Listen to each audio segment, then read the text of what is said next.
কাজেরই খোঁজ নিয়ে এসেছি একদম নতুন বছরে, তোমাদের জন্য জবের একটা খোঁজ আছে। সেটা হলো হোটেল ম্যানেজমেন্ট যারা করতে চাইছো, দেখো স্ক্রিনে দেওয়ার নাম্বার আছে, হোটেল ম্যানেজমেন্ট করে তারা জব পেতে চাইছো, তাদের ওখানে কোর্স করো, কোর্স করতে করতে তোমরা জব পেয়ে যাবে। তো প্রথমে তোমাদের সিস্টেম পুরোটাই বলে দিচ্ছি। তোমাদের কিন্তু প্রথমে একটা ইন্টারভিউ নেওয়া হবে, সেখানে তোমরা জব পেয়ে যাবে প্রথমেই। সেই জব পাওয়ার সাথে সাথে তোমরা হোটেল ম্যানেজমেন্ট কোর্স করবে, আর সেই জবের যা স্যালারি পাবে, স্যালারি পাওয়ার পর যে স্যালারি থেকে টাকা কাটা হবে সেটা দিয়েই কিন্তু তোমরা কোর্সের টাকা মেটাতে পারবে। এরকম না কোর্সের জন্য তোমাদের কোনো আলাদা টাকা দিতে হচ্ছে। তো একদম তোমরা জব পাবে, জবের থেকেই টাকা কেটে কিন্তু তোমাদের কোর্সের ফি তোমরা দিতে পারবে। এবার তোমাদের বয়স হতে হবে 18 থেকে 28-এর মধ্যে, স্যালারি স্ট্রাকচার হয়ে যাবে 8 থেকে 16,000-এর মধ্যে। এটা তোমাদের জানিয়ে দিলাম। হ্যাঁ, জব লোকেশন কিন্তু অল ওভার ইন্ডিয়ার যে কোনো জায়গায় হতে পারে, ঠিক আছে? মানে তোমরা যখন হোটেল ম্যানেজমেন্ট কোর্স করার পরে যে জবটা পাবে, সেই জব লোকেশন কিন্তু অল ওভার ইন্ডিয়ার মধ্যে যে কোনো জায়গায় হতে পারে।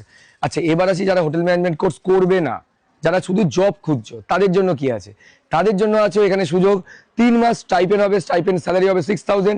তারপরে কিন্তু স্যালারি বাড়বে। মাস কিন্তু থাকছে স্টাইপেন্ড পিরিয়ড তোমরা পাবে 6,000 প্লাস থাকা খাওয়া তো পাচ্ছই কোম্পানির তরফ থেকে।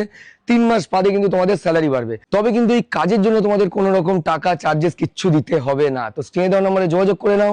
আর হ্যাঁ, একটা কথাই বললাম, অল ওভার ইন্ডিয়া যে কোনো জায়গায় কাজ হতে পারে, এরকম না যে কলকাতায় হবে।